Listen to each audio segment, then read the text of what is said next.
जिन्होंने अरविंद केजरीवाल जी के साथ मिलकर दिल्ली के 18 लाख बच्चों को अच्छी शिक्षा देने का काम किया।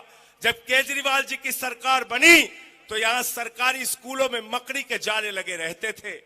साथियों और दोस्तों, आज उन सरकारी स्कूलों में जहां मकड़ी के जाले लगे रहते थे, केजरीवाल जी की सरकार ने, मनीष सिसोदिया ने वहां पर एयर कंडीशन कमरे आपके बच्चों की पढ़ाई के लिए बनाया है। ऐसे मनीष सिसोदिया को उठा के इन्होंने जेल में डाल दिया।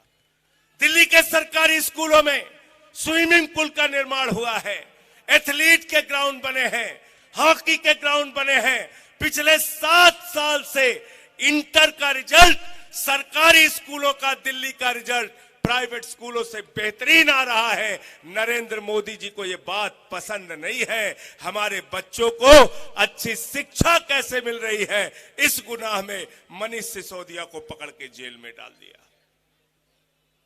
14 घंटे तक सीबीआई ने घर में पूछताछ की, पूरा घर खोद डाला, कपड़े फाड़ दिए, दीवारें तोड़ दी, गांव में छापा मारा, कुछ नहीं मिला। बैंक में छापा मारा, कुछ नहीं मिला। दफ्तर में छापा मारा, कुछ नहीं मिला। अब बैंक का लाकर चेक करने गए तो नरेंद्र मोदी जी की सीबीआई को झुंझुना मिला। झुंझुना लेके आए, झुंझुना लेके आए। तो मैं कहना चाहता हूं मोदी जी, मनीष सिसोदिया ने जो अच्छी शिक्षा देने का काम दिल्ली के लाखों बच्चों को किया, अरविंद केजरीवाल जी की सरकार वो शिक्षा का काम जारी रखेगी। तुम्हारी जेल और मुकदमों से हम लोग डरने वाले नहीं हैं। हमारे दूसरे मंत्री सत्येंद्र जैन मोहल्ला क्लिनिक का मॉडल लेके आए। 200 तरह की जांच वहां फ्री होती है, अल्ट्रासाउंड फ्री होता है। दिल्ली में फरिश्ते स्कीम लागू है। दिल्ली के अस्पतालों में अगर 1 महीने से ज्यादा का डेट मिल गया ऑपरेशन का, सरकार ने कहा प्राइवेट में करा लो, पूरा का पूरा पेमेंट दिल्ली की सरकार करेगी। ये काम किया सत्येंद्र जैन ने। दिल्ली में 200 यूनिट बिजली फ्री, 400 यूनिट बिजली आधे दाम पे, यह काम किया सत्येंद्र जैन ने। उस सत्येंद्र जैन को पकड़ के जेल में डाल दिया। दिल्ली के 42 विधायकों के ऊपर फर्जी मुकदमे लिखे, उनको जेल में डाला। मुकदमे चले तो कोर्ट में बीजेपी की सरकार को और दिल्ली के पुलिस को लताड़ पड़ी कि क्यों फर्जी मुकदमे लिख रहे हो। यहां तक हद कर दी कि हमारे एक विधायक है सोमनाथ भारती, उनके कुत्ते को पकड़ने के लिए 40 दिल्ली पुलिस वाले गए थे। 40 दिल्ली पुलिस वाले गए थे। इतनी नफरत करते हो, इतनी नफरत करते हो आम आदमी पार्टी से। आम आदमी पार्टी से चाहे जितनी नफरत कर लो नरेंद्र मोदी जी, लेकिन एक बात कहना चाहता हूं, इस देश के लोगों का प्यार आम आदमी पार्टी के प्रति हर दिन बढ़ता जाएगा। वो प्यार तुम नहीं कम कर पाओगे। और अब 3 बार दिल्ली में सरकार बनी और दिल्ली का कारवां अब पंजाब में भी पहुंच गया। पंजाब में भी आम आदमी पार्टी की प्रचंड बहुमत से सरकार बनी, 92 सीटों की सरकार बनी। और भगवंत मान जी की सरकार ने वहां पर सरकार बनने के बाद 300 यूनिट बिजली फ्री देने का काम किया। पंजाब के 90% लोगों के घर में 0 बिजली का बिल आता है, 0। और दिल्ली और पंजाब के अंदर नारे लगते हैं, बिजली का बिल है 0, केजरीवाल और भगवंत मान है हीरो। ये काम कर रहे हैं हम दिल्ली के लोगों के लिए, पंजाब के लोगों के लिए। पंजाब में भी मोहल्ला क्लिनिक का मॉडल आगे बढ़ रहा है। तो एक तरफ आम आदमी पार्टी है जो शिक्षा पे काम कर रही है, स्वास्थ्य पे काम कर रही है, बिजली पे काम कर रही है, पानी पे काम कर रही है, इस देश के करोड़ों लोगों के लिए काम कर रही है। दूसरे तरफ नरेंद्र मोदी जी की सरकार है। वो सरकार किसके लिए काम कर रही है? किसके लिए काम कर रही है? जोर से बोलिए। अडानी जी के लिए काम कर रही है। सब जानते हैं, सब जानते हैं अडानी जी के लिए काम कर रही है। इसलिए अब तक आपने 2G घोटाला सुना, कोयला जी घोटाला सुना, जीजा जी का भी घोटाला सुना। नरेंद्र मोदी ने 8 साल में अडानी जी घोटाला किया, अडानी जी घोटाला। और कितना घोटाला किया? हमसे लोग कहते हैं कितना घोटाला किया। मैंने कहा नरेंद्र मोदी जी ने आकाश में चले जाइए तो हवाई जहाज अडानी का, जमीन पर उतर आइए तो सीपोर्ट अडानी का, एयरपोर्ट अडानी का, सड़क पर चलिए तो सड़क अडानी की, पानी पीजिए तो पानी अडानी का, बिजली जलाइए तो बिजली अडानी की, पाताल में चले जाइए तो कोयला अडानी का, गैस अडानी का, आकाश से लेके पाताल तक सब कुछ नरेंद्र मोदी जी ने अडानी को दे दिया। अडानी को सब कुछ अडानी को दे दिया। तो मैंने नरेंद्र मोदी जी से कहा, मोदी जी आप इंडिया के प्रधानमंत्री हो या अडानी के प्रधानमंत्री हो, जरा हमको बता दो। इंडिया के प्रधानमंत्री हो या अडानी के प्रधानमंत्री हो। इसीलिए मैंने कहा मोदी जी के राज में आकाश से लेके पाताल तक अडानी को दिया। बैंकों से 2.5 लाख करोड़ रुपए का कर्जा दिया। इतना कर्जा दिया कि जीरो लगाते लगाते थक जाओगे।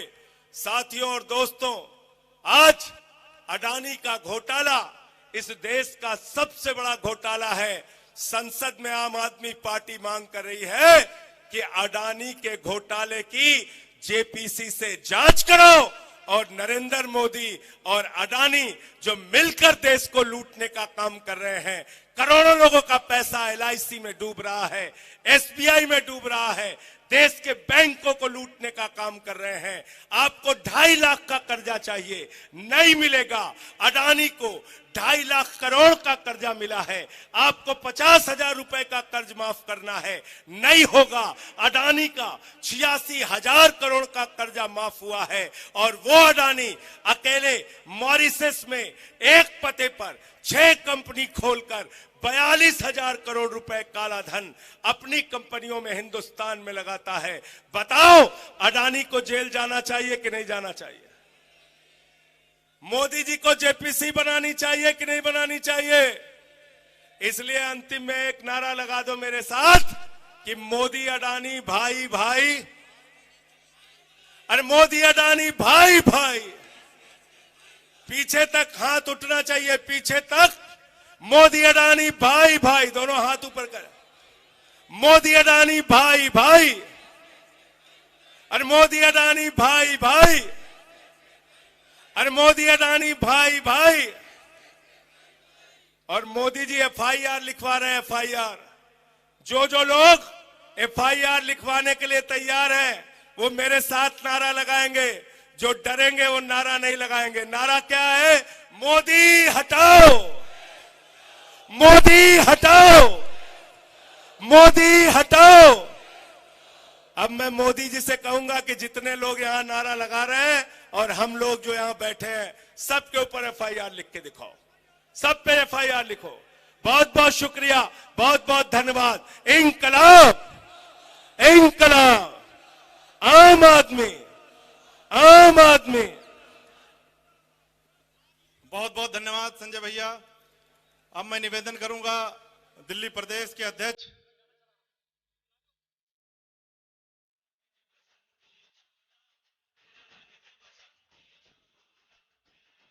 आपके बीच में माननीय मुख्यमंत्री जी पहुंच चुके हैं।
दोस्तों जोरदार तालियों से स्वागत कीजिए आपके बीच में दिल्ली के मुख्यमंत्री आम आदमी पार्टी के राष्ट्रीय संयोजक अरविंद केजरीवाल जी हैं।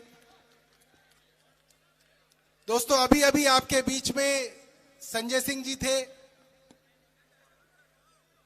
और अब मैं एक बार जोरदार तालियों के साथ गोपाल राय जी को बुलाना चाहूंगा कि वो आए और अपनी बात आपके बीच में रखें। गोपाल राय जी।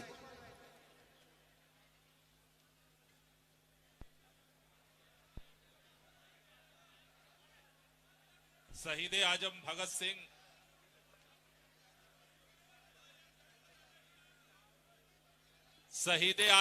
ये माइक ठीक करिए। राजगुरु सुखदेव के बलिदान दिवस पर यहां उपस्थित मां भारती के सभी बेटे बेटियों से, जितने लोग आगे पीछे आजू बाजू खड़े हैं, मेरा निवेदन है एक बार दोनों हाथ की मुट्ठियां बांधेंगे और पूरी ताकत से मां भारती का जयकारा लगाते इन शहीदों को नमन करेंगे। दोनों हाथ की मुट्ठियां बांध लीजिए और एक बार पूरी ताकत से बोलिए, भारत माता की, भारत माता की, इनकलाब, इनकलाब, वंदे, वंदे। साथियों,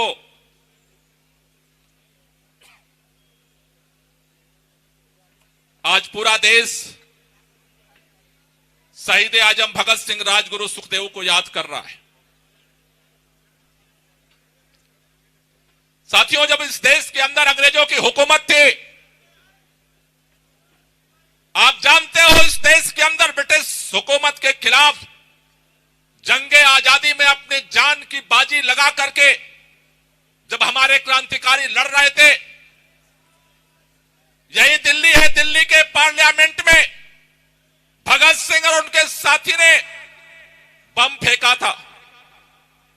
भागे नहीं थे, पर्चा फेंका था, भागे नहीं थे, गिरफ्तारी दी थी, गिरफ्तार होकर के जेल गए। कोर्ट में, अदालत में मुकदमा चला। मुकदमे में जब ये चारों तरफ से कोई सबूत नहीं मिला, किसी की हत्या नहीं हुई, किसी पे हमला नहीं हुआ, जब कोर्ट के सभी ज्यूरी के मेंबर भगत सिंह, राजगुरु सुखदेव को बरी करने को तैयार थे, ब्रिटिश हुकूमत ने जबरदस्ती ऑर्डर दे करके इन तीनों शहीदों को फांसी के फंदे पर लटकाने का आदेश दिया। आदेश दिया गया था 24 मार्च को इन तीनों शहीदों को फांसी के फंदे पर लटकाया जाएगा, लेकिन ब्रिटिश हुकूमत जिसका भारत के चप्पे चप्पे पे राज चलता था, उसे सुबह भी बर्दाश्त नहीं थे। 23 तारीख को एक दिन पहले रात के अंधेरे में जल्दी जल्दी में उनको फांसी दी गई और उनको ले जाकर के ठीक से लाशें जली भी नहीं थी, लोग पहुंचे और वो भाग गए। साथियों, मैं आपसे कहना चाहता हूं, हम उन शहीदों के वंशज हैं। आजादी की लड़ाई ने एक दो ने नहीं, हजारों लाखों लोगों ने अपनी कुर्बानियां दी। उनकी शहादत के दम पर यह देश आजाद हुआ। हमारे शहीद हंसते हंसते फांसी के फंदे को क्यों चूम रहे थे? उनका सपना था कि जिस दिन हमारा मुल्क आजाद होगा, अंग्रेजों के राज में जो हमारे लोगों की अशिक्षा है वो दूर होगी, हमारा भारत एक शिक्षित राष्ट्र बनेगा। उन शहीदों का सपना था हमारे भारत के लोगों को इलाज के लिए दर दर भटकना नहीं पड़ेगा। उनका सपना था कि हमारे नौजवानों को रोजगार मिलेगा। उनका सपना था हमारे किसानों को उनके फसल का दाम मिलेगा। उनका सपना था कि जो अंग्रेज कहते थे, dog an Indian not entry, अंग्रेजों और भारतीयों और कुत्तों का प्रवेश वर्जित है। भारत के अंदर आजादी की लड़ाई के दौरान जब अंग्रेजों की हुकूमत थी, उस समय कोई पर्चा नहीं बांट सकता था, कोई एक पेपर नहीं निकाल सकता था। उसी समय अंग्रेजों ने ये एक्ट बनाए भारत के आजादी के वीरों के आवाज को कुचलने के लिए। लेकिन क्या उन्होंने कुचल दिया? क्या हमारे स्वतंत्रता सेनानियों की आवाज को दमन कर दिया गया? अरे जो जो ब्रिटिश हुकूमत दमन करती रही, आजादी की आवाज बुलंद होती गई। भारत माता के जयकारे, भारत की आजादी की आवाज कश्मीर से लेकर के कन्याकुमारी तक, गुजरात से लेकर के असम और नॉर्थ ईस्ट तक फैलती गई। और जिनके राज में कभी सूरज नहीं डूबता था, उनको भी घमंड हो गया था। हमारे पुरखों ने उनकी प्यार से विदाई कर दी, इस देश को आजाद करा लिया अपने दम पर, अपनी आजादी की लड़ाई के दम पर। साथियों, एक नया मंजर फिर देश में पैदा किया जा रहा है। एक नई तस्वीर, एक नए हालात देश में पैदा किए जा रहे हैं। कल आपने देखा होगा, सुना होगा, टेलीविजन पर देखा, अखबारों में पढ़ा होगा, कल दिल्ली के अंदर मोदी हटाओ और देश बचाओ का पोस्टर लगा। हुकूमत थर्रा गई। मैंने कल के बाद काफी इतिहास को खंगाला। इतिहास में मेरी रुचि है। ब्रिटिश अंग्रेजों के राज में भी कभी एक पोस्टर और एक पर्चे के लिए 136 FIR नहीं हुई थी। अंग्रेजों के राज में भी। आप समझो कि ये कहां पहुंच रहे। लेकिन जैसा हमने कहा कि तुम्हारे जुल्म और तुम्हारे अन्याय के खिलाफ लड़ने का आवाज है मां भारती के बेटे बेटियां। मां भारती के बेटे बेटियां बर्दाश्त तो करते हैं, लेकिन जब सर के ऊपर से पानी गुजर जाता है तो हम मुकाबला करना भी जानते हैं। मैं आज इस देश के प्रधानमंत्री, भारतीय जनता पार्टी के केंद्र की सरकार, हम सब लोगों से ये बात कहना चाहते हैं, मोदी जी, कल आपने दिल्ली में पोस्टर लगा था और आपने FIR किया। आज इस जंतर मंतर पे आज हजारों लोग मोदी हटाओ देश बचाओ का पोस्टर लेकर के खड़ा है। मैं दावत देना चाहता हूं, निमंत्रण देना चाहता हूं, आकर के FIR करो। और आपसे भी कहना चाहता हूं, आगामी 30 तारीख को तैयार हो जाओ। देश के कोने कोने में मोदी हटाओ देश बचाओ का पोस्टर लगाएंगे। देखते हैं कितनी ताकत है तुम्हारी FIR में, देखते हैं कितनी ताकत है तुम्हारी पुलिस में, देखते हैं कितनी ताकत है तुम्हारे जेल में। चप्पे चप्पे पर मोदी हटाओ देश बचाओ का पोस्टर लगेगा। जेलें तुम्हारी भर जाएंगी, लेकिन सीना और हाथ कम नहीं होगा इस मां भारती को बचाने के लिए। 30 तारीख को पूरे देश में तैयारी करो। पूरे देश में ये पोस्टर लगाएंगे और इसके लिए एक बार यहां से भी नारा गूंजना चाहिए, आगे से लेकर पीछे तक, अरे मोदी हटाओ।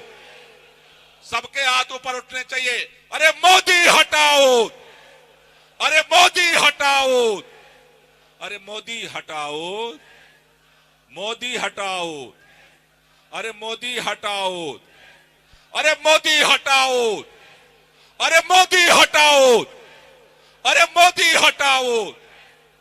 क्यों हटाओ भाई, क्यों हटाओ, क्यों हटाओ? कोई व्यक्तिगत दुश्मनी है, कोई दिक्कत है, कोई हमारे खेत की लड़ाई है, डांड मेड़ की लड़ाई है, घर की लड़ाई है? नहीं साथियों, लाखों शहीदों के कुर्बानियों के दम पर इस देश को आजादी मिली। आजादी के बाद इस देश की गारंटी, आजादी की गारंटी संविधान करता है। आज संविधान की धज्जियां उड़ाई जा रही हैं। क्या आपको लगता है कि नरेंद्र मोदी के प्रधानमंत्री रहते हुए भारत का संविधान सुरक्षित है? अगर भारत का संविधान सुरक्षित नहीं है तो मोदी को हटाना पड़ेगा और संविधान को। हमारे लाखों शहीदों के दम पर यह संसदीय प्रणाली बची, भारत के अंदर लोकतंत्र बचा। पूरे दुनिया के अंदर इसका गुणगान होता है कि भारत दुनिया का सबसे बड़ा लोकतंत्र है। सबसे बड़ा लोकतंत्र का मतलब क्या है? भारत के लोकतंत्र में सत्ता पक्ष और विपक्ष दोनों तरह के प्रतिनिधि जीत करके आते हैं। जो बहुमत में होते हैं वो सरकार बनाते हैं। इसका मतलब ये नहीं कि जो विपक्ष में बैठे हैं वो जनता के प्रतिनिधि नहीं होते। अपने कॉन्स्टिट्यूंसी से बहुमत से वो जीत करके आए हैं। लेकिन पिछले दिनों आप देख रहे हो, संविधान के साथ साथ पूरे विपक्ष की आवाज को खत्म करने की, कुचलने की कोशिश हो रही है, फर्जी मुकदमे में फंसाने की कोशिश हो रही है। क्या आपको लगता है कि नरेंद्र मोदी के प्रधानमंत्री रहते भारत का संविधान, भारत का लोकतंत्र बच सकता है? बच सकता है? तो फिर रास्ता एक ही है कि मोदी को हटाओ, तभी लोकतंत्र बचेगा। इस देश के अंदर किसान, हमारे कई सारे साथी पंजाब के देख रहा हूं मैं यहां उपस्थित है, पूरे देश के किसानों ने एक साल इस दिल्ली के सरहद पे सर्दी गर्मी जाड़ा बर्दाश्त किया। कीले बिछाई गई किसानों के लिए, लेकिन वो नहीं हिले। जबरदस्ती उनके ऊपर 3 काले कानून लगाए गए। उसके बाद सरकार ने वादा किया कि आप अपना धरना उठा लो, हम देश के अंदर एमएसपी को कानून का दर्जा दे देंगे। किसानों को एमएसपी के कानून का दर्जा मिला क्या? मिला क्या? अभी रामलीला मैदान में फिर किसान जुटे थे। आपको लगता है कि नरेंद्र मोदी के प्रधानमंत्री रहते किसानों का भला हो सकता है क्या? किसानों के ऊपर जो मुकदमे लगे थे वापस हुए क्या? उनसे जो वादा किया गया था पूरा हुआ क्या? क्या नरेंद्र मोदी के रहते, प्रधानमंत्री रहते, किसानों के साथ न्याय हो सकता है? जो उस आंदोलन में शहीद हुए उनके साथ न्याय हो सकता है?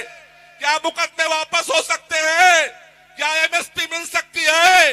इसलिए अब देश की मजबूरी है कि नारा इस बात के लिए खड़ा हो कि मोदी हटाओ और देश, और कोई रास्ता नहीं है। सारे रास्ता अपना लिया।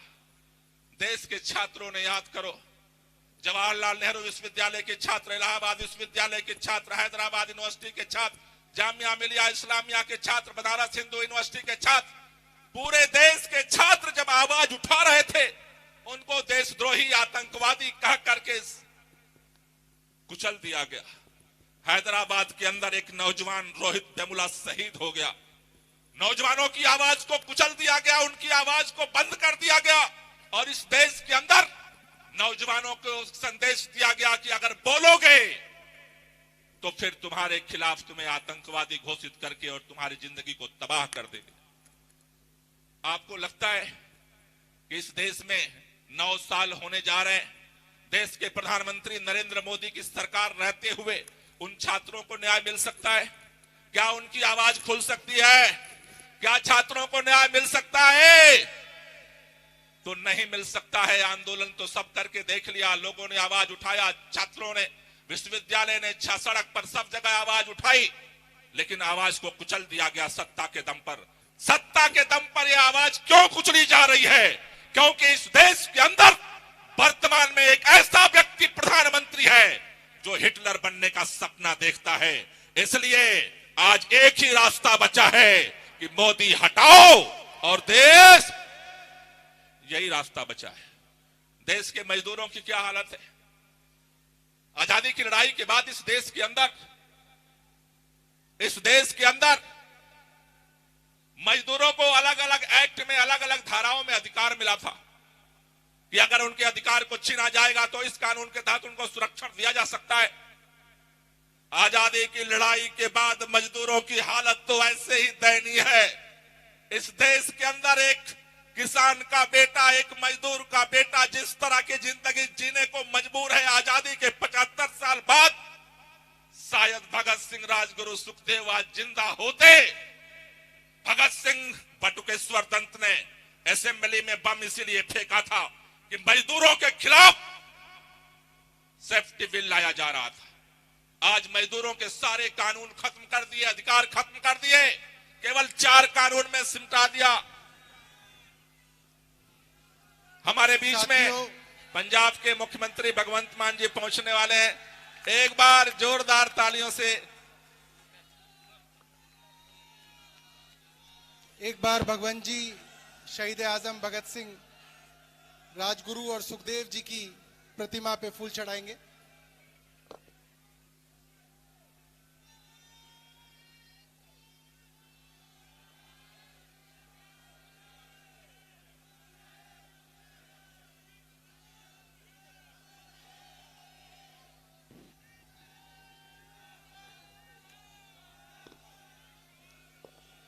हम स्वागत करते हैं पंजाब के मुख्यमंत्री सरदार भगवंत सिंह मान जी का। जोरदार तालियों से एक बार स्वागत।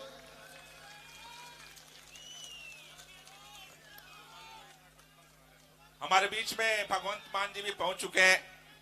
वो एक बार हम लोग नारा लगा करके उनका भी स्वागत करेंगे। बोले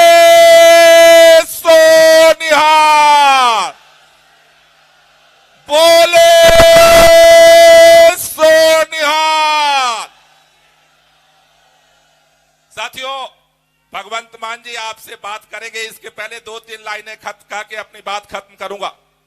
मैं कह रहा था कि इस देश के मजदूर लाखों शहीदों के बाद जो उनको अधिकार मिले थे उसे छीन करके केवल 4 बिल में समेट दिया गया। आज पहले से ही ठेकेदारी पर काम कर रहे मजदूर का कोई माई बाप नहीं था जिसका जब मन किया लात मार करके बाहर कर दे रहा था। अब इस नए एक्ट के बाद बचा खुचा अधिकार भी उनसे छीन लिया गया। क्या आपको लगता है कि देश के प्रधानमंत्री नरेंद्र मोदी के रहते मजदूरों का हक मिल सकता है? आवाज आनी चाहिए, मजदूरों का हक मिल सकता है? मजदूरों के सामने कोई विकल्प नहीं है, एक ही रास्ता है कि मोदी हटाओ और देश। नौजवान कहते हैं कि भारत युवाओं का देश है और इस देश के अंदर दर दर भटक रहा है युवा। करोड़ों 2 करोड़ रुपए 2 करोड़ प्रति वर्ष रोजगार देने का वादा था, लेकिन आज नौजवान जिसके पास नौकरी थी वो भी चली गई। क्या आपको लगता है कि 9 साल में जो नौजवानों को रोजगार नहीं दे पाया, अगले 1 साल में नौजवानों को रोजगार देने सक्षम है? तो फिर रास्ता क्या है नौजवानों के पास? नौजवानों के पास एक ही रास्ता है कि मोदी हटाओ और देश। और सब पे कहते हैं सोने पे सुहागा। अभी पता चला है हिडनबर्ग रिपोर्ट से कि ये तो सबकी आवाज बंद कर रहे थे और एक को उड़ा रहे थे। पूरे चप्पे चप्पे पर भारत के और देश के कोने कोने में जहां जहां मोदी प्रधानमंत्री जी गए वहां अडानी का साम्राज्य विकसित करते रहे, गाड़ी कमाई का पैसा उनके जेब में डालते रहे, पूरे दुनिया के अंदर फर्जी घोटाला करते रहे। आपको लगता है, कितने लोगों को लगता है कि जब तक देश के प्रधानमंत्री नरेंद्र मोदी रहेंगे अडानी की जांच हो सकती है क्या? मोदी जी अडानी की जांच करा सकते हैं क्या? मोदी जी अडानी की जांच करा सकते हैं क्या? तो रास्ता क्या है? रास्ता एक ही है अब देश के सामने कि मोदी हटाओ, मोदी हटाओ।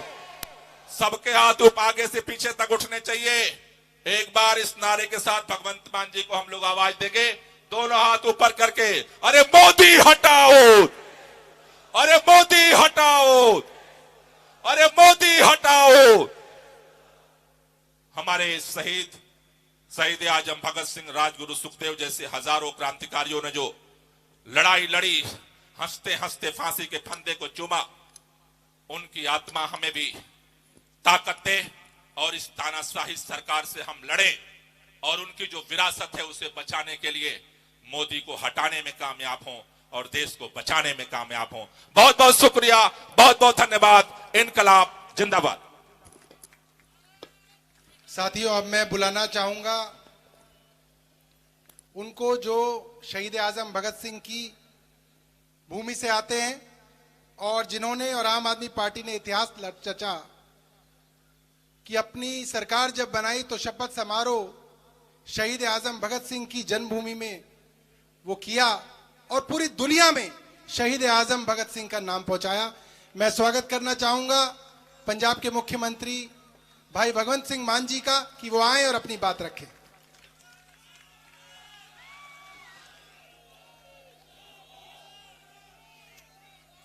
इनकलाब, भारत माता की वंदे।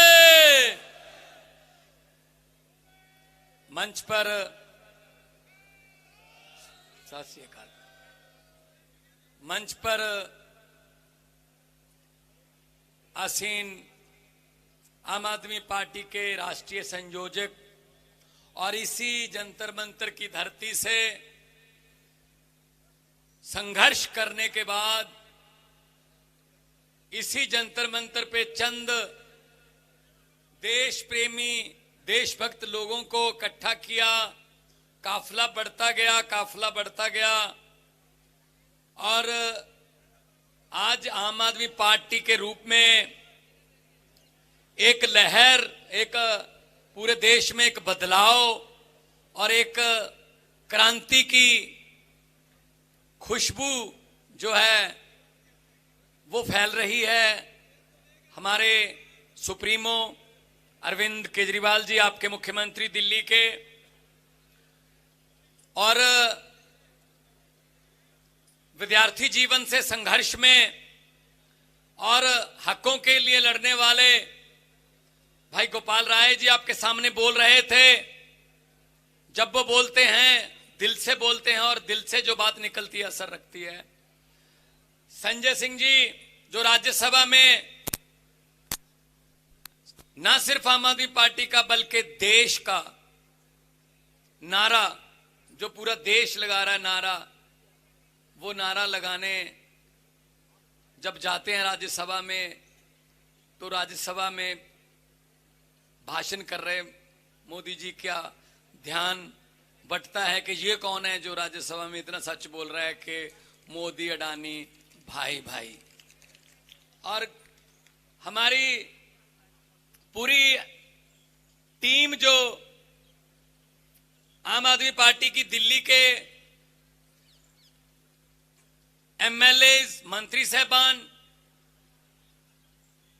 जो विधानसभा में आपके लिए एक्ट लेके आते हैं, अच्छे अच्छे कानून लेके आते हैं, उन सबका मैं बहुत बहुत आभारी हूं कि उन्होंने मुझे यहां बुलाकर मंच पर मौका दिया, मान सम्मान दिया। बहुत से लोग पंजाब से भी आए हुए हैं। पंजाब के प्रभारी जरनैल सिंह जी बैठे हैं, मेरे सामने राज्यसभा मेंबर बैठे हैं। हमारे वित्त मंत्री चंद दिन पहले बड़ा अच्छा बजट पेश कर चुके हैं, हरपाल चीमा जी बैठे हैं। हमारे स्वास्थ्य मंत्री डॉक्टर बलबीर सिंह बैठे हैं। हमारे पावर मिनिस्टर हरभजन सिंह बैठे हैं। हमारे एमएलए बैठे हैं। हम एक हैं। जब भी, क्योंकि दिल्ली और पंजाब का रास्ता कोई ज्यादा नहीं है, 200-250 किलोमीटर है, इसीलिए दिल्ली से जो आपका आंदोलन था उसकी गूंज पंजाब में जल्दी पहुंची।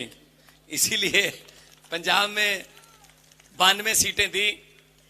सबको मेरा बहुत बहुत, जो आप चल के आए हो आज इतनी गर्मी के बावजूद, सबसे ज्यादा धन्यवाद ये सामने खड़े मेरे साथी मीडिया वाले, इनकी हिम्मत की दाद देता हूं। चलो आए तो सही। देखो हिम्मत ही है इस जमाने में कैमरे लगाना हमारे आगे, वो भी इनका कोई कसूर नहीं है। इनका कोई कसूर नहीं है। चलाना, इसराइली के बारे में कुछ बताना, ये तो इनके बॉसेस का काम है। आगे उनके भी कहां आगे बॉस बैठे हैं, लेकिन कम से कम वीडियो तो बना रहे हैं ना, कहीं ना कहीं रिकॉर्ड तो रहेगा।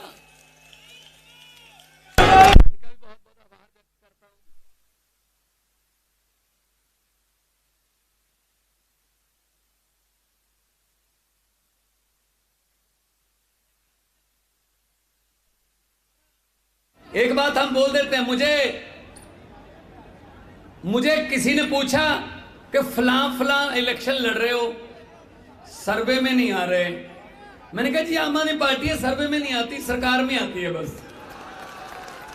हम नहीं सर्वे में आते, हम तो सीधा सरकार में आते हैं। क्योंकि पार्टी ऐसी है कि इसकी जो गूंज है, इसकी जो तड़प है, वो लोगों के दिलों तक पहुंचती है और वो लोग दिल से फैसला करते हैं कि इस बार इनको वोट देना है। अच्छे लोग हैं जी, भले लोग हैं और हमारे बीच में से निकले हुए हमारे बेटे बेटियां हैं। तो दिल्ली से जाग मिला। दही जितना मर्जी जमाना हो, पंजाबी च कहंदे आ दही जितना मर्जी जमाना होवे, जाग दा एक चमचे चाहिदा हुंदा है। दिल्ली ने जाग दिता। असी पंजाब दे विच ईमानदारी दा ते सच्चाई दा दही जमा के दिखाया ते पूरे देश दे विच आके दिखाया। हुण साडे कोले जाग बहुत ज्यादा हो गया। हुण असी पूरे देश दे विच जाग जेड़ा है, सच्चाई वाला चम्मच दही का जो होता है, जिसको जाग बोलते हैं, वो लगाए। कर्नाटका में गए थे, अरविंद जी के साथ गए थे कर्नाटका में। बहुत से लोग ऐसे हैं जो कर्नाटका के नेताओं को नहीं जानते, लेकिन कहते हैं ये दिल्ली वाला जो आया है ये करता है भाई, काम करता है ये। इसको स्कूल बनाने आते हैं, इसको अस्पताल बनाने आते हैं, इसको बिजली मुफ्त करनी आती है। ये नफरत की बात नहीं करता। ये बहुत बड़ी बात है जी। आज के इस जमाने में ऐसी इमेज बना लेना, विकास के नाम पर वोट मांगना बहुत बड़ी बात है। वरना देख लो बड़े साहब किस काम पे लगे हुए हैं, एक दूसरे को लड़ाओ, एक दूसरे को, उनके धर्मों को, जाति को बांटो, ये इस काम पे लगे हुए। हमारी पार्टी पंजाब में, दिल्ली में जब भी हमने बात की, विकास की बात की, हमने बहुत कुछ सीखा दिल्ली से। हमने मोहल्ला क्लिनिक सीखे।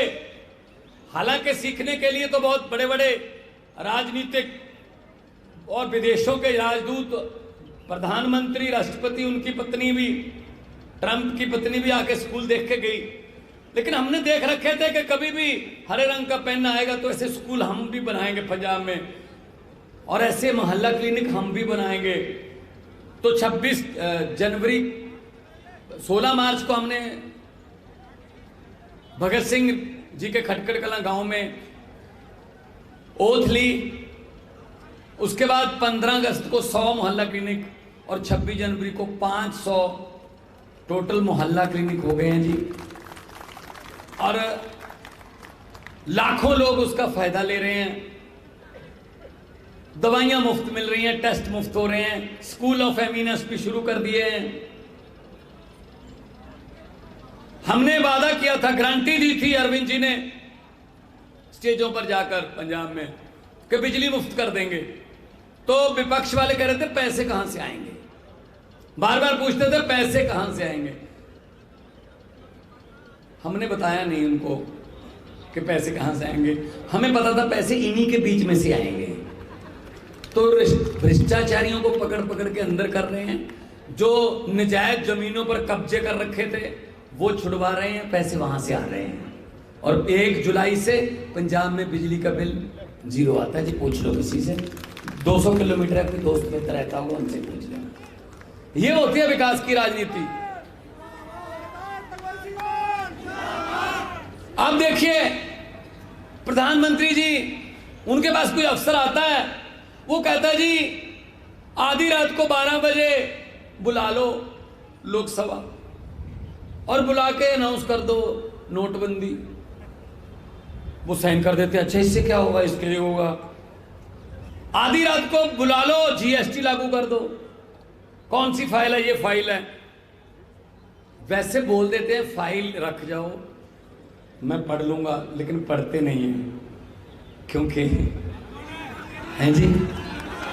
अच्छा हाँ, नहीं तो ऐसी बात नहीं है, फाइलें हमारे पास भी आती हैं, 5-10 मिनट में पता चल जाता है फाइल क्या कहती है। बस ये दिखाने के लिए कि मैंने पढ़ ली है, उसके बाद अफसर को बुलाते हैं, साइन कर देते हैं। तो भाई साहब ऐसा तो नहीं होना चाहिए। प्रधानमंत्री कम से कम पढ़ के तो साइन करें। और हमारे जो कन्वीनर हैं वो इनकम टैक्स के ऑफिसर हैं, उनको तो पता है पैसा कहाँ से लाना है और कैसे पब्लिक को देना है, उनको सब पता है। ये फर्क होता है पढ़ाई का। तो इसलिए उनको ये लगता है कि मेरे आसपास जो हैं, मैं जिधर भी देखूं मेरी फोटो नजर आए, मेरी फोटो नजर आए। एक बीमारी है, एक साइकोलॉजिकल सिकनेस है ये। उसको आदमी को ये लगता है जिधर देखूं बस मैं हूं, मैं मेरा ही नाम लिखा हो, मेरा ही नाम सब जगह पे। इसीलिए जो आप ये लेके बैठे हो, मोदी हटाओ देश बचाओ, इसका उसने पोस्टर हटाओ देश बचाओ कर दिया, पोस्टर उतार दिए। भाई साहब क्या बात हो गई। ये लोगों का हक है, लोकतंत्र है, कह सकते हैं वो। पहले कांग्रेस ने भी एक बार कहा था गरीबी हटाओ, कांग्रेस लाओ, देश बचाओ। गरीबी तो नहीं हटी, गरीबी हटा दी उन्होंने। ये भी ऐसे ही है। किसी ने मुझे भेजा कि एक आदमी था बचपन में रेल के डिब्बों में चाय बेचता था, जब बड़ा हुआ उसने रेल के डिब्बे ही बेच दिए। तो ऐसी कहावत चलती है, ऐसी बुझारत चलती है आजकल। सब कुछ बेच दिया, सब कुछ बेच दिया भाई साहब। तो उसको अगर देश हमारे सामने बिक रहा है तो अरविंद केजरीवाल जैसे, गोपाल राय जैसे, संजय सिंह जैसे लोग अगर बता रहे हैं जनता को कि भाई देश बिक रहा है, हमारे सामने कुछ करिए वरना आने वाली पीढ़ियां हमें माफ नहीं करेंगी, देश बिक रहा है, देश सेल पे लगा रखा है, अपने चंद पूंजीपति दोस्तों के पास देश सेल पे लगा रखा है, तो इसमें क्या आपत्ति वाली बात है जी? तो रोकना हमारा काम है। आज का दिन 23 मार्च है।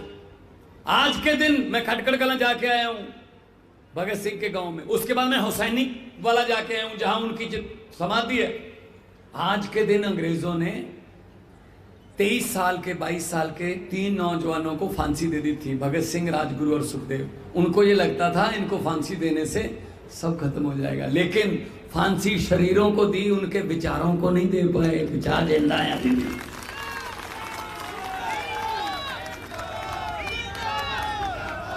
देखिए भाई साहब, विचार किसी भी उम्र में आ सकते हैं। भगत सिंह 17 साल की उम्र में घर से निकले थे और 23 साल की उम्र में फांसी हो गई, लेकिन 6 साल में उनकी बौद्धिकता अगर देखोगे, पढ़ोगे तो पता चलेगा क्या आदमी थे वो, क्या लोग थे वो। राजगुरु, सुखदेव, भगत सिंह, लाला लाजपत राय, बुकटेश्वर दत्त, राम प्रसाद बिस्मिल, चंद्रशेखर आजाद, क्या लोग थे वो। उन्होंने अपने सपनों की आजादी ये तो नहीं सोची थी जो आजकल है, ये तो उनके सपनों की आजादी नहीं है। शहीद आजम भगत सिंह जी को कभी भी ये चिंता नहीं थी कि आजादी आएगी या नहीं। वो कहते थे आजादी तो आके रहेगी, आजादी तो मिलेगी। चिंता सिर्फ एक बात की थी, जो चिंता बिल्कुल सही निकली। चिंता उनको ये थी कि आजादी के बाद ये देश कौन से हाथों में जाएगा, और वो चिंता उनकी सही निकली। 75 साल हो गए भाई साहब, अभी सीवरेज, गलियां, नालियां, छप्पड़, टोबे अभी वहीं रुके हुए हैं। 75 साल हो गए। और बड़े साहब हैं वो, उनको ये लगता है जब से मैंने ओथ लिया देश तब से ईजाद हुआ है।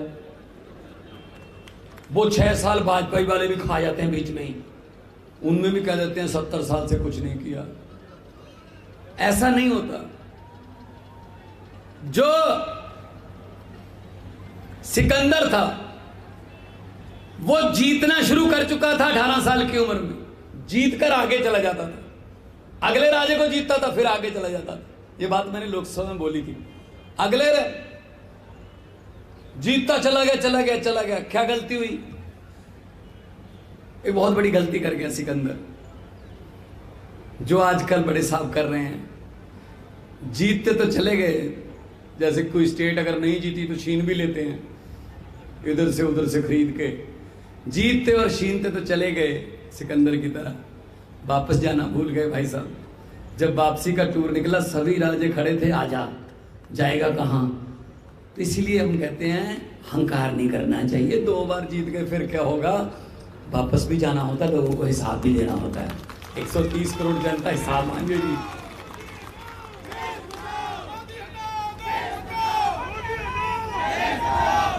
तो वापस भी जाना होता है, हंकार नहीं करना चाहिए।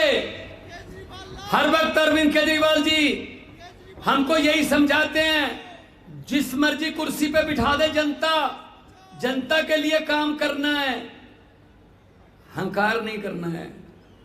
क्योंकि हंकार, पंजाबी में हमारे कहते हैं हंकार दा सिर नीवा, हंकार का सर नीचे होता है। बड़े बड़े हंकारी आए चले गए भाई साहब। ये पब्लिक है, जब चाहे आदमी अर्श पर और जब चाहे आदमी फर्श पर। बड़े बड़े उतारे हैं, बड़े बड़े को गलतफहमी हो गई थी कि हम तो शायद इसी गद्दी के लिए बने हैं। नहीं, ये नहीं होता। लोग हैं जी, लोग बड़े हैं।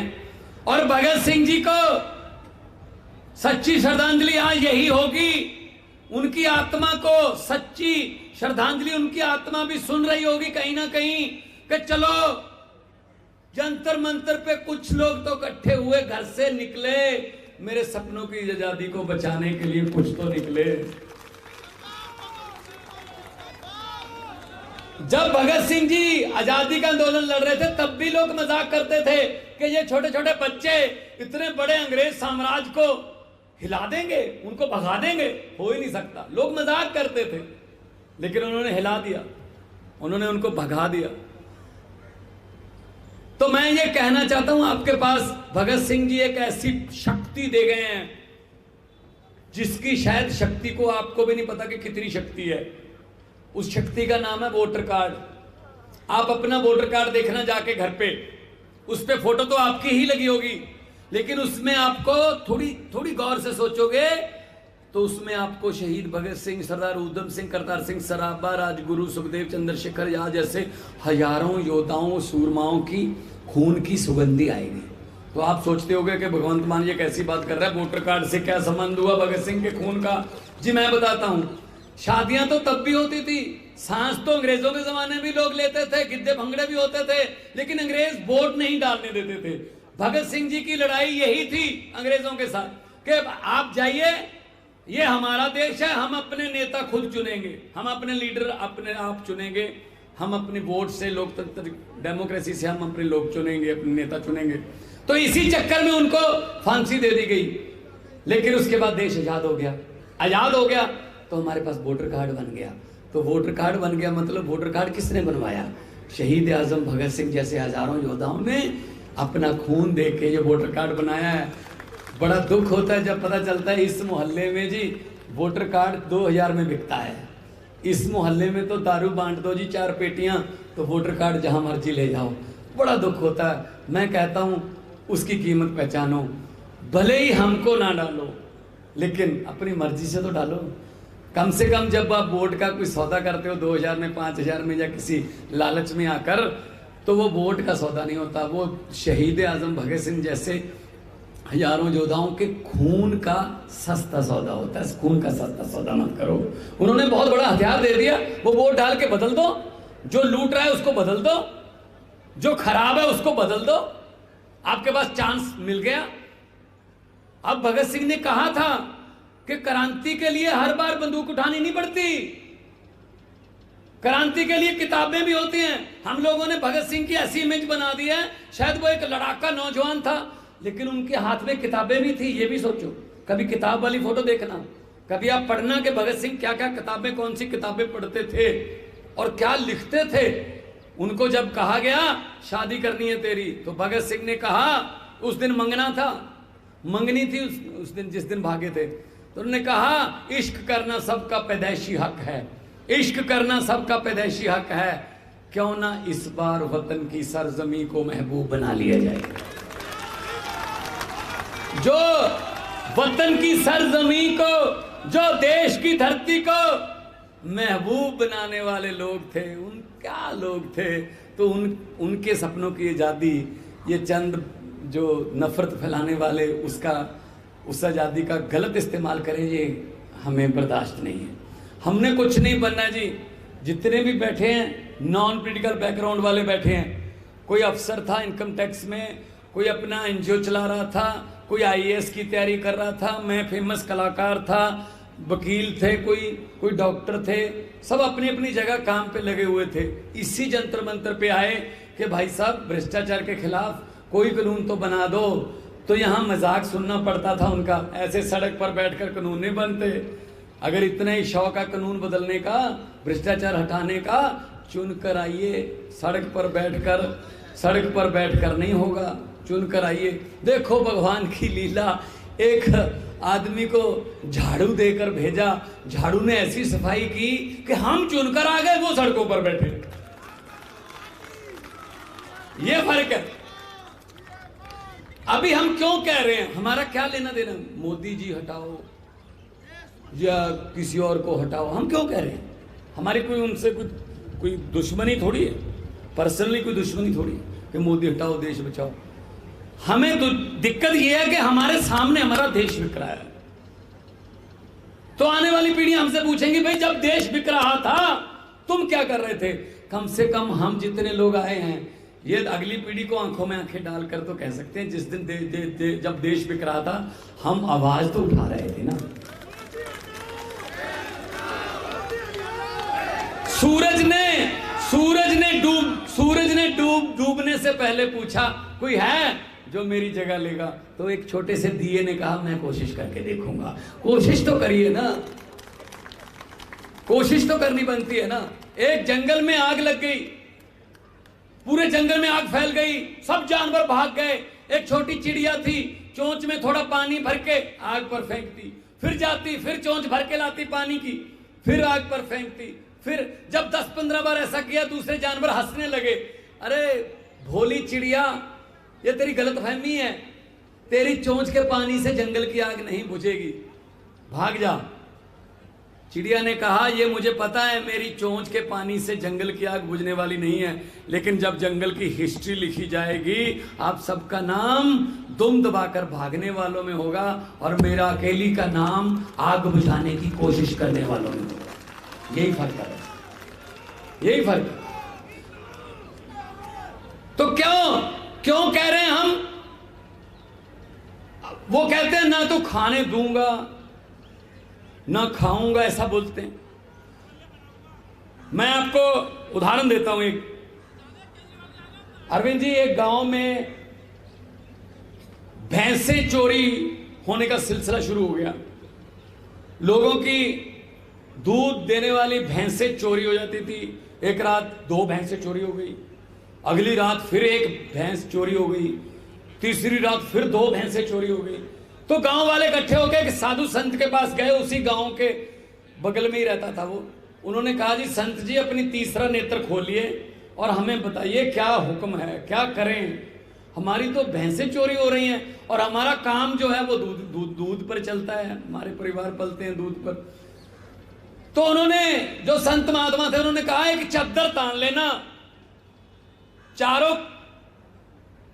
चारों कॉर्नर जो है ना, चारों कोने चद्दर के 4 आदमी पकड़ के खड़े हो जाएं और अनाउंसमेंट कर दो, पूरा गांव उस चद्दर के नीचे से निकलेगा।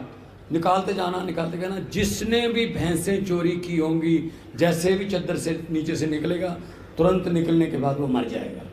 अनाउंसमेंट कर दी, 4 आदमी चद्दर लेके खड़े हो गए। भाई साहब, पूरा गांव निकल गया, बच्चे भी निकल गए, बूढ़े भी निकल गए, नौजवान भी, और साथ में औरतें भी, महिलाएं भी, सब निकल गए। कोई नहीं मरा। कोई इधर उधर कोई रिश्तेदारी में क्या हुआ था उसको भी लाए, उसको भी नीचे से निकालो, है तो अपने गांव, कोई नहीं मरा। फिर दोबारा गए, संत जी कोई नहीं मरा। तो संत जी ने कहा कि चद्दर किसको पकड़ाई थी? कहते ये और ये और ये। तो संत ने कहा, जो भैंसों के चोर थे वो तो चद्दर तान के खड़े थे और चोर अपने आप में से ढूंढ रहे हो। सो देश को बेचने वाले तो चद्दर पकड़कर खड़े हैं और चोर हम जनता में से ढूंढ रहे हैं। भाई साहब,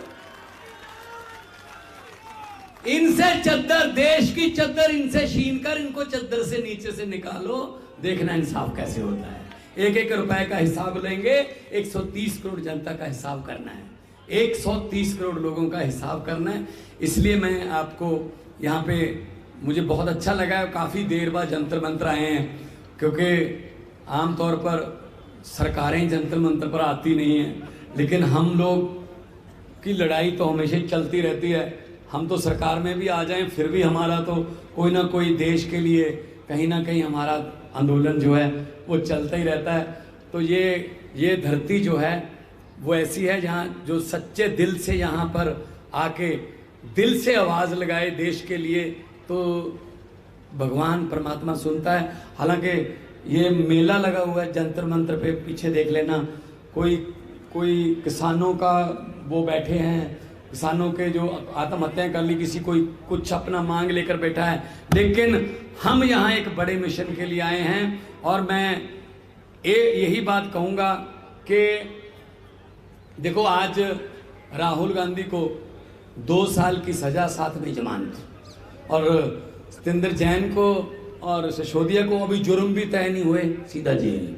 यही तो फर्क है ना। फिर यही तो पक्का पता चलता है ना कि उनको ऐसे रखते हैं जैसे वो मतलब बहुत बड़े नेता हों, और हमको कुछ समझते नहीं है। कोई बात नहीं, हम तो नेता है भी नहीं, हमको तो बुलाने वाले तुम लोग हो। हम वो पत्ते नहीं जो शाख से टूटकर गिर जाएं, हम वो पत्ते नहीं जो शाख से टूटकर गिर जाएं। आंधियों को कह दो अपनी औकात में रहें। तो बहुत बहुत धन्यवाद आपका। दोनों हाथ ऊपर उठाकर 2 नारे लगाने हैं। यहाँ पे देखो, यहाँ पे बीजेपी वाले भी आए होंगे, कुछ तो आते हैं। वो उन्होंने रिपोर्ट देनी होती है ना अपने आका को, तो वो पूछेंगे, अभी अरविंद जी बोलेंगे, उसके बाद वो चले जाएंगे, उसके बाद वो पूछेंगे शाम को घर बुलाकर कैसा रहा, तो फिर रिपोर्ट देंगे नारे कितनी जोर से लग रहे थे। तो फिर उनको ऐसे नारे लगाओ कि उनको बताना ना पड़े कितनी जोर से लग रहे थे, वो कहें सर ये पूछने की बात है, आपके घर पे भी तो सुन रहे होंगे, यही तो घर है इनके, यही तो घर है आसपास इनके। तो इनके जो घरों की ताकियां और इनके शीशे हिल जाएं इनकलाब जिंदाबाद से, और शहीद आजम भगत सिंह का देना, उनकी आत्मा को शांति मिलेगी। हैं कुछ जो मेरे वाला दिया जगा रखा है, जिन्होंने इनकलाब वाला दिया जगा रखा है, दोनों हाथ ऊपर उठाकर इनकलाब, थोड़ा सा वॉल्यूम और कर दो, ये आरसीआर पर जाना है सीधा। अभी नए घर तक ही पहुंचा है, अभी वहां आए नहीं, और मुझे लगता नहीं वहां आएंगे, पुराने वाले घर तक पहुंचाना है। इनकलाब, इनकलाब, भारत माता की, बोले सोनिहाल। बहुत बहुत धन्यवाद, बहुत बहुत शुक्रिया, बहुत बहुत मेहरबानी, आपने प्यार सत्कार से सुना, बहुत बहुत आपका आभार व्यक्त करता हूं। साथियों, जैसा कि भगवंत साहब ने बताया, सरदार भगत सिंह भी काफी पढ़े लिखे भी थे और खूब किताबें लिखते थे, शोध करते थे, फिलॉसफी पढ़ते थे। और बाबा साहब भीमराव अंबेडकर ने भी कहा कि शिक्षा शेरनी का वो दूध है जिसे जो पिएगा वो दहाड़ेगा। तो शिक्षा बहुत जरूरी थी, और जो लोग किसी मजबूरी से अशिक्षित भी रह जाते हैं, वो भी चाहते हैं कि बच्चे पढ़ लिख जाएं। वो भी चाहते हैं जिस डॉक्टर से इलाज कराएं वो पढ़ा लिखा डॉक्टर हो। वो भी चाहते हैं जिस बिल्डिंग के अंदर काम करने जाएं उसका इंजीनियर पढ़ा लिखा हो, असली डिग्री हो। कुछ दिनों पहले विधानसभा में मुख्यमंत्री जी ने कहा, सामने बीजेपी के लोग बैठे थे, 8 लोग हैं हमारे यहाँ, मुख्यमंत्री जी ने कहा जो आदमी ये नहीं समझ सकता 20,000 करोड़ ज्यादा है या 500 करोड़ ज्यादा है, ऐसा अफसर किस काम का। ऊपर से नीचे तक अनपढ़ बिठा रखे हैं। इस पे बीजेपी वाले भड़क गए, 8 लोग कुर्सी से खड़े हो गए, कह रहे जी आपने ऐसा कैसे कह दिया, आपने ऐसा कैसे कह दिया। हमारे लोगों ने पूछा, भाई हमने तो किसी को अनपढ़ कहा ही नहीं, आप क्यों नाराज हो रहे हो। तो उन्होंने बोला अच्छा, तो आप हमें बेवकूफ भी समझते हैं, हमें नहीं पता कि कौन अनपढ़ है। तो ये सब जानते हैं। तो मैं जोरदार तालियों से स्वागत करूंगा दिल्ली के मुख्यमंत्री और आम आदमी पार्टी के राष्ट्रीय संयोजक अरविंद केजरीवाल जी का।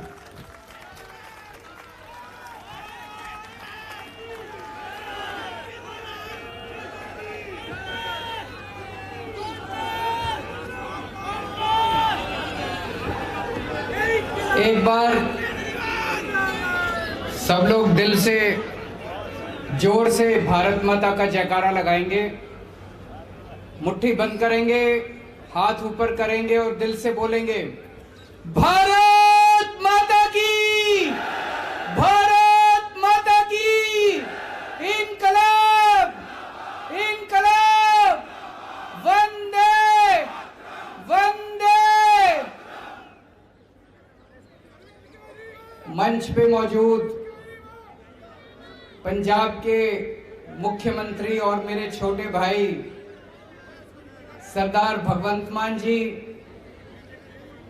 मंच पे मौजूद हमारी पार्टी की पॉलिटिकल अफेयर्स कमेटी के सभी सदस्यगण, आज यहाँ पे आए हुए सभी दिल्ली सरकार और पंजाब सरकार के सभी कैबिनेट मंत्री, पंजाब से आए हुए और दिल्ली के सभी एमएलए और सभी भाइयों बहनों माताओं बुजुर्गों बच्चों, आप सब लोगों को मेरा नमस्कार, सबको मेरा प्रणाम। दोस्तों, आज 3 महान हस्तियों का शहादत दिवस है। शहीद आजम भगत सिंह सुखदेव, राजगुरु, उन लोगों ने आज सुप्रीम कुर्बानी दी थी हमारे देश को आजाद कराने के लिए। मैं सोच रहा था, सोच के देखो जरा, फांसी पे चढ़ना कितना मुश्किल होता होगा। एक छोटी सी चींटी अगर हमारे को काट जाए तो हमें दर्द होता है, फांसी पे चढ़ के अपनी जान दे देना कितनी बड़ी बात है, कितनी बड़ी बात है। उसके लिए अलग किस्म का जज्बा चाहिए। और जब वो लोग फांसी पे चढ़ रहे थे, उनके दिल में क्या विचार होंगे आप सोच के देखिए। उनके दिल में भारत का सपना था।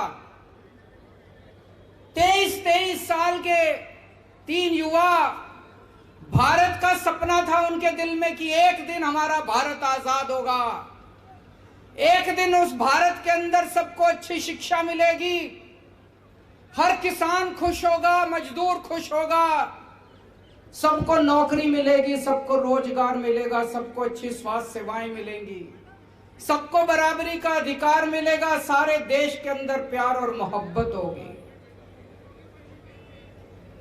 दोस्तों, हमारे स्वतंत्रता सेनानियों ने, भगत सिंह ने, सुखदेव ने, राजगुरु ने, सुभाष चंद्र बोस ने, चंद्रशेखर आजाद ने, इन सब लोगों ने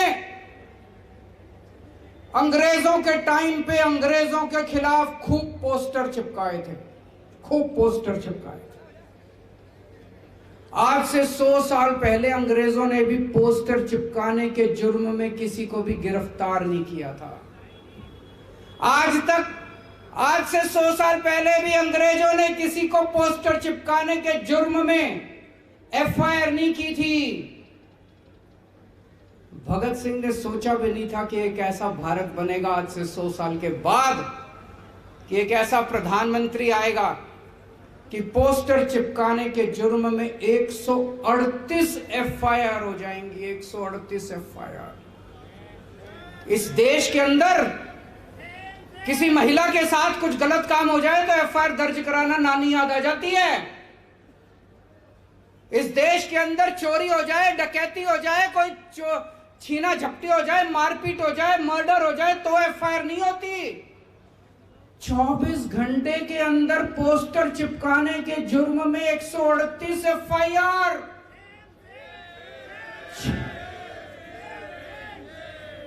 6 लोगों को गिरफ्तार कर लिया कहते हैं।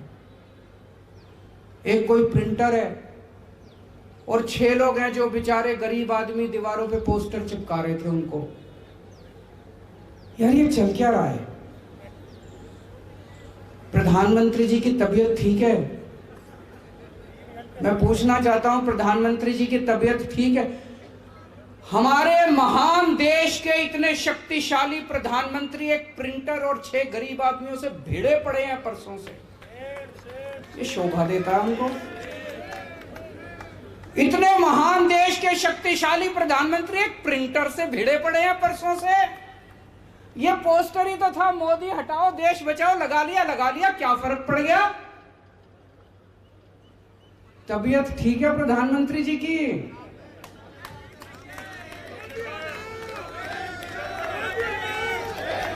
इतना डर किस बात का डर है प्रधानमंत्री को?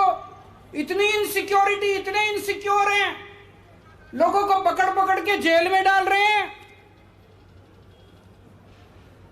एक मेरे को बीजेपी वाला मिला, कहता है सर प्रधानमंत्री मोदी जी 18 घंटे काम करते हैं। मैंने कहा यार कैसे मैनेज करते हैं, सोते कब हैं? कहता है जी 3 घंटे सोते हैं। मैंने कहा काम कैसे चलता है?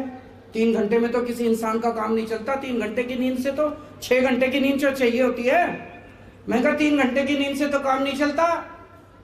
बोला जी उनको दैवी शक्ति मिली हुई है। मैंने कहा पगले ये दैवी शक्ति नहीं कहते, इसको नींद की बीमारी कहते हैं।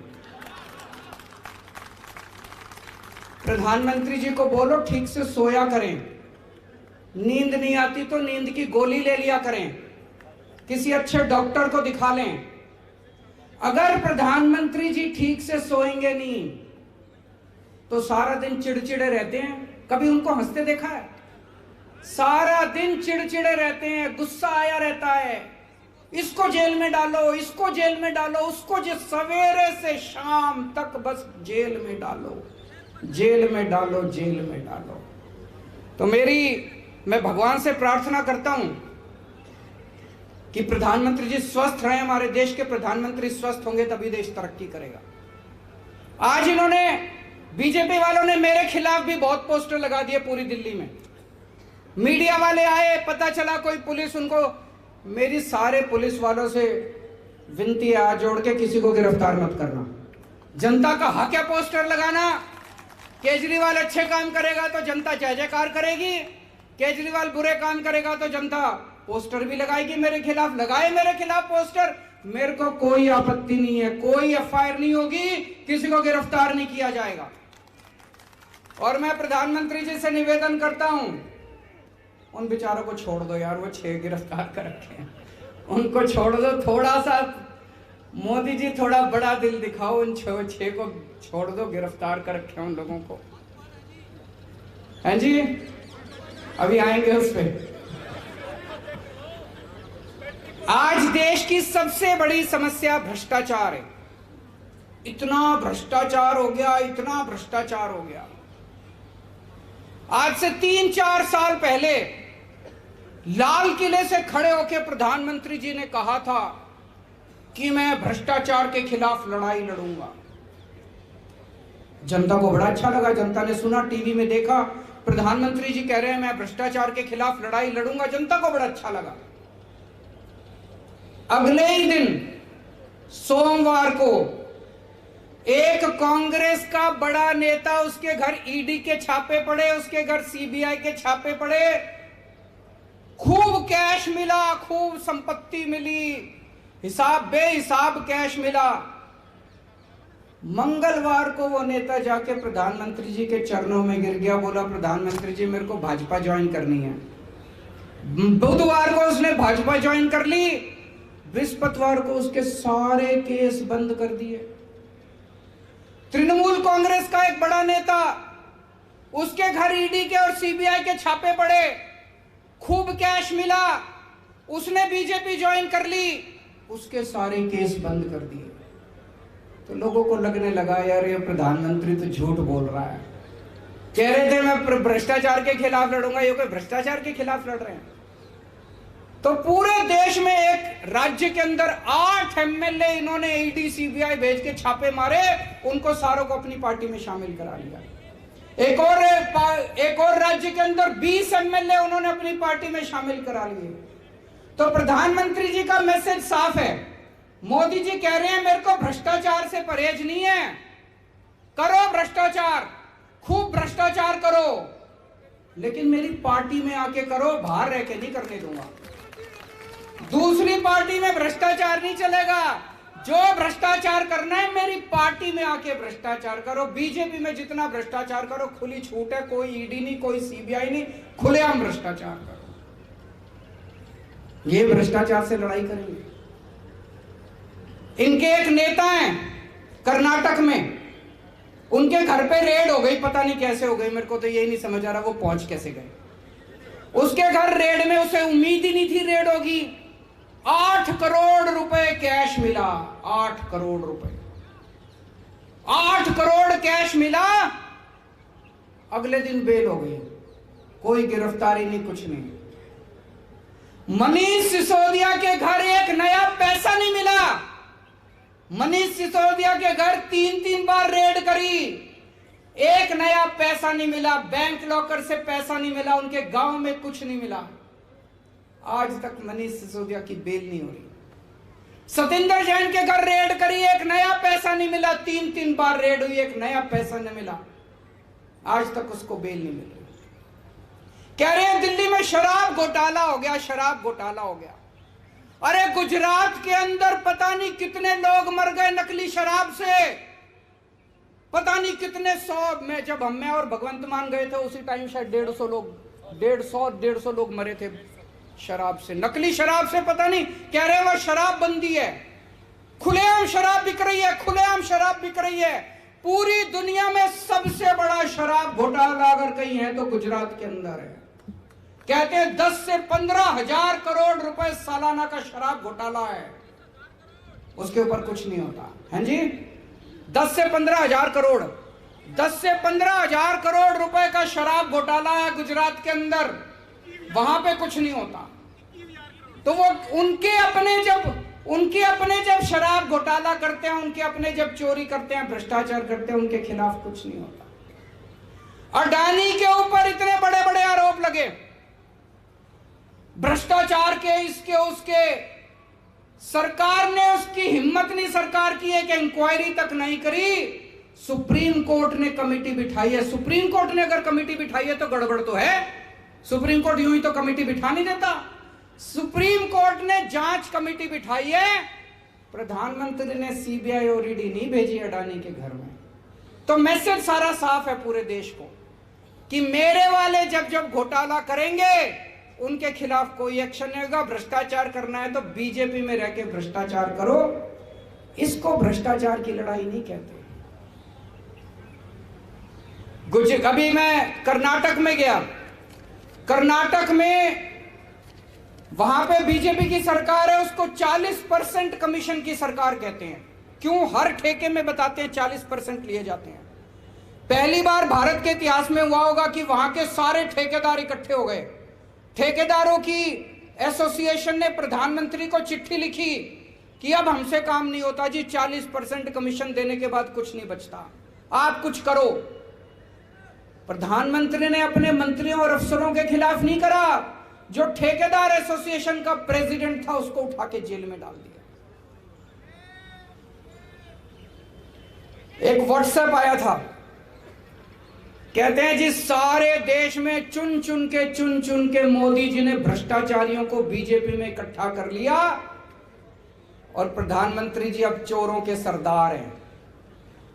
अच्छा नहीं लगता जब कोई प्रधानमंत्री के बारे में ऐसा कहता है। हमारे देश के प्रधानमंत्री के बारे में जब लोग आपस में ऐसी चर्चा करते हैं, ये अच्छा नहीं लगता। दोस्तों, एक तरफ वो हैं और दूसरी तरफ आम आदमी पार्टी है। आम आदमी पार्टी में अगर हमारा अपना भी अगर भ्रष्टाचार करता है तो बख्शते नहीं है हम उसको। जब मेरी दिल्ली में सरकार बनी, दिल्ली में हमारा खाद्य मंत्री गड़बड़ करते हुए पकड़ा गया। अभी मीडिया को भी नहीं पता था, पुलिस किसी को नहीं पता था, विपक्ष को भी नहीं पता था। मैंने अपने खाद्य मंत्री का मामला सीबीआई को सौंप दिया खुद ब खुद और उसको अपनी कैबिनेट से निकाल दिया। भगवंत मान साहब ने थोड़े दिन पहले, इनका सेहत मंत्री, उसके खिलाफ इनको पता चला, उन्होंने अपने आप से सेहत मंत्री को हटा के पुलिस को सौंप दिया। अभी थोड़े दिन पहले एक एमएलए पंजाब के अंदर गड़बड़ करता हुआ पाया गया, अपना खुद का एमएलए इन्होंने पकड़ के उसको पुलिस को सौंप दिया। मोदी जी अगर ईमानदारी सीखनी है तो आप आम आदमी पार्टी से ईमानदारी सीखिए, नहीं तो ये भ्रष्टाचार और ईमानदारी की बातें आपके मुंह से अच्छी नहीं लगती। आज दिल्ली की सरकार को चलाते हुए 8 साल हो गए। इन 8 सालों में हमने जो भगत सिंह का सपना था, भगत सिंह के विचार थे, उसके हिसाब से सरकार चलाने की कोशिश कर रहे हैं। हर गरीब के लिए अच्छी शिक्षा का इंतजाम कर रहे हैं, हर परिवार के लिए अच्छे इलाज का इंतजाम कर रहे हैं। दिल्ली के अंदर आज जितनी तेजी से विकास हो रहा है, 75 साल के अंदर उतनी तेजी से विकास नहीं हुआ था। हमारी पढ़े लिखे लोगों की सरकार है, हमारी पढ़े लिखे लोगों की पार्टी है। और जब मैं सरकार चला रहा हूं, मैं मीटिंग लेता हूं अफसरों की, मैं ये देखता हूं कि मुख्यमंत्री को पढ़ा लिखा होना कितना जरूरी है। ये अफसर आपको यूं घुमा देते हैं, आप मीटिंग लेते हो वो यूं घुमा देते हैं, आपको पता ही नहीं चलता कोई क्या कह गया, आपसे यूं ही फाइलों के ऊपर साइन करा लेते हैं। अगर आप पढ़े लिखे नहीं हो, आप सरकार नहीं चला सकते, आपको कोई भी बेवकूफ बना के चला जाएगा। 2016 नवंबर में नोटबंदी की गई, पूरे देश में एक दिन रात को 8 नवंबर को रात को 8 बजे प्रधानमंत्री जी ने आके कहा कि आज से 500 के और 1000 के नोट लागू नहीं होंगे। पूरे देश के अंदर अफरा तफरी मच गई, लोगों के घर में खाने को नहीं था, लंबी लंबी लाइनों में लोग खड़े हुए, पता नहीं कितने लोग शहीद हो गए लाइनों में खड़े हुए, कितने लोग बेरोजगार हो गए, कितनी दुकानें बंद हो गई, इंडस्ट्री बंद हो गई। पूरा देश 10 साल पीछे चला गया, पूरा देश 10 साल पीछे चला गया। बाद में मैंने पता किया ये नोटबंदी हुई क्यों थी, तो पता चला प्रधानमंत्री जी के पास कुछ लोग गए, उन्होंने प्रधानमंत्री जी को बेवकूफ बना दिया। बोले प्रधानमंत्री जी अगर आप नोटबंदी कर दोगे तो भ्रष्टाचार दूर हो जाएगा। मैं आपसे पूछना चाहता हूं भ्रष्टाचार दूर हुआ? बोले प्रधानमंत्री जी नोटबंदी कर दोगे आतंकवाद दूर हो जाएगा। मैं आपसे पूछना चाहता हूं आतंकवाद दूर हुआ?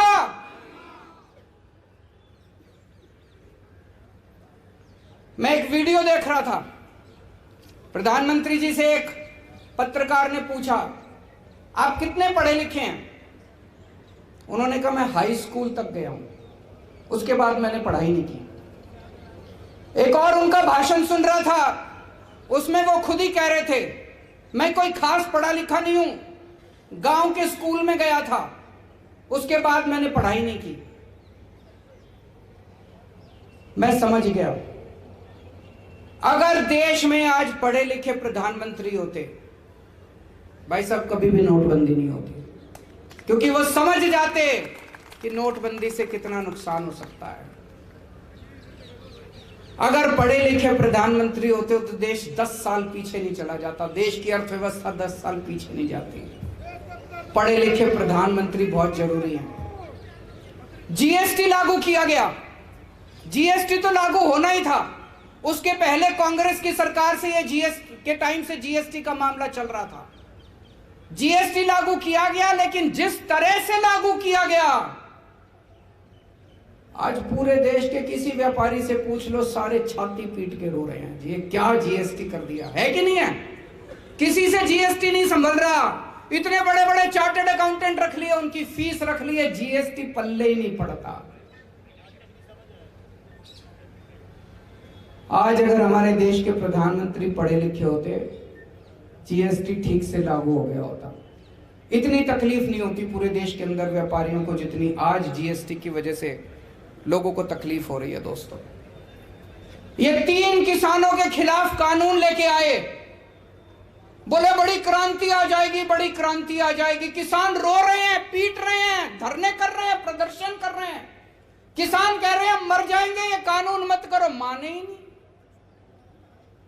अंत पंत में जब 1 साल कई 750 किसान शहीद हो गए, 1 साल तक किसान दिल्ली के बॉर्डर पे बैठे रहे, उसके बाद इनको 3 कानून वापस लेने पड़े। आज अगर देश में पढ़े लिखे प्रधानमंत्री होते, वो पहले ही समझ जाते कि ये 3 कानून किसानों के खिलाफ है। पिछले 3 साल में देश में 60,000 सरकारी स्कूल बंद हो गए, 60,000 सरकारी स्कूल बंद हो गए। हमारे देश की जनसंख्या बढ़ रही है, गरीबी बढ़ रही है, और सरकारी स्कूल बंद हो रहे हैं। ये चल क्या रहा है? सरकारी स्कूल तो और खुलने चाहिए थे, 60,000 क्या 6 लाख सरकारी स्कूल खुलने चाहिए थे।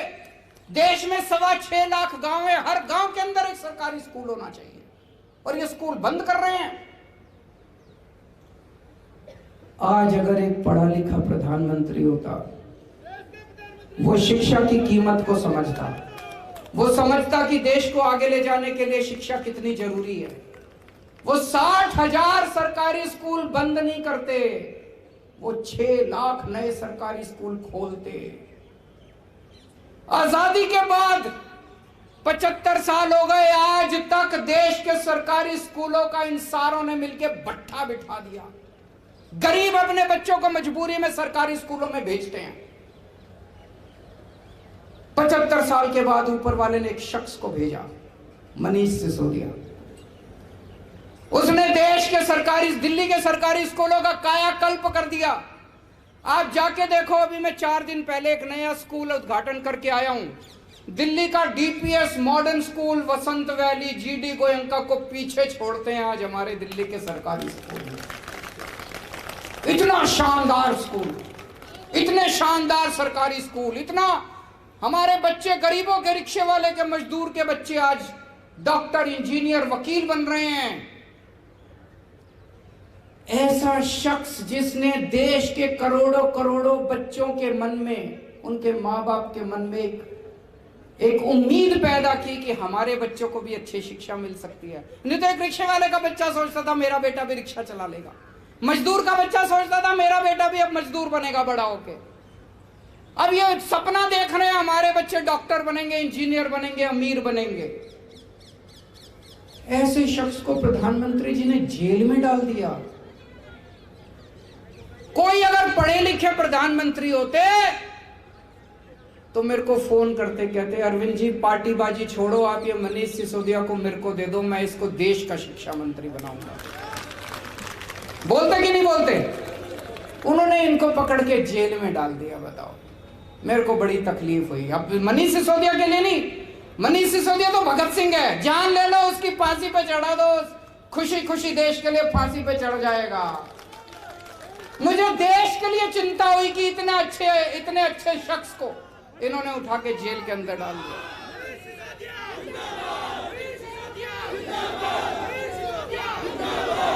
हमारे देश में कोरोना हुआ, प्रधानमंत्री जी कहते हैं सारे मिलके देशवासी ताली थाली ताली बजाओ, उससे कोरोना भाग जाएगा। भागा कोरोना? एक दिन कई सारे वैज्ञानिक बैठे थे, उन वैज्ञानिकों को प्रधानमंत्री जी भाषण दे रहे थे।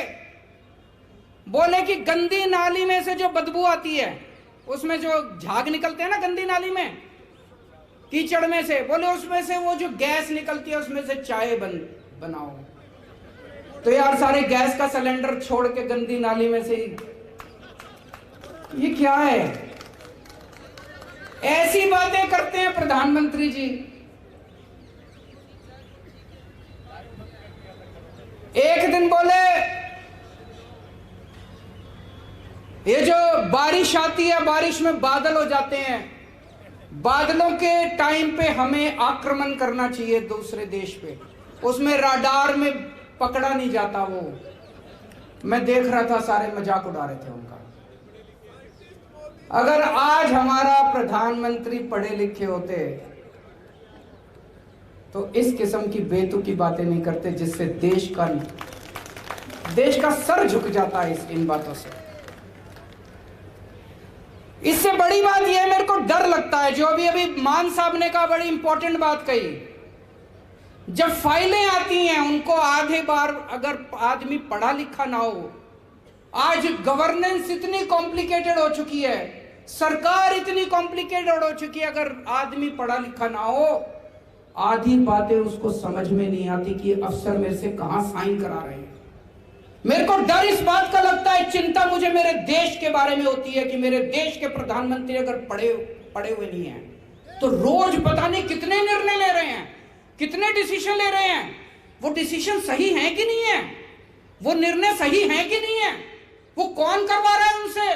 कोई भी आके उनसे कुछ भी लिखवा के ले जाता है, कोई नोटबंदी करवा देता है, कोई थाली ताली बजवा देता है, कोई किसानों के कानून बनवा देता है, कोई कुछ करवा देता है, कोई कुछ करवा देता है। हमारे देश जा कहां रहा है? हमारा देश, डर लगता है मुझको। इसलिए आज मैं सारे देशवासियों के सामने एक प्रश्न छोड़ के जाना चाहता हूं। क्या 21वीं सदी के भारत का निर्माण करने के लिए एक पढ़े लिखे प्रधानमंत्री की जरूरत है? क्या एक कम पढ़े लिखे प्रधानमंत्री 21वीं सदी के भारत का निर्माण कर सकते हैं? ये हम सब लोगों को मिलकर सोचने की जरूरत है। अंत में आप सब लोगों से निवेदन है, पिछले कुछ दिनों के अंदर पंजाब में शांति बहाली करने के लिए, कानून व्यवस्था को स्थापित करने के लिए हमारे प्यारे मान साहब ने जो काम किया है, जितनी मैच्योरिटी के साथ और जितनी शांति के साथ, एक खून की बूंद नहीं बही, एक गोली नहीं चली, बिल्कुल अच्छी तरह की प्लानिंग के साथ उन्होंने जिस तरह से काम किया है, आज पंजाब का बच्चा बच्चा, देश का बच्चा बच्चा कह रहा है कि आम आदमी पार्टी भी शानदार कानून व्यवस्था लागू कर सकती है। एक बार सारे जने खड़े होकर मान साहब के लिए ताली बजा दीजिए। भारत माता की, भारत माता की।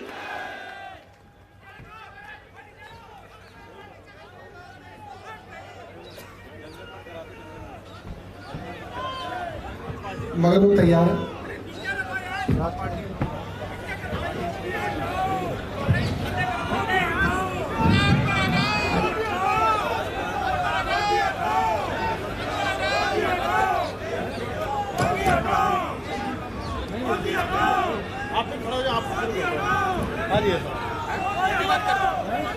आप सबका बहुत बहुत धन्यवाद और मुख्यमंत्री अरविंद केजरीवाल जी का, मुख्यमंत्री भगवंत मान साहब का, हमारे नेता संजय सिंह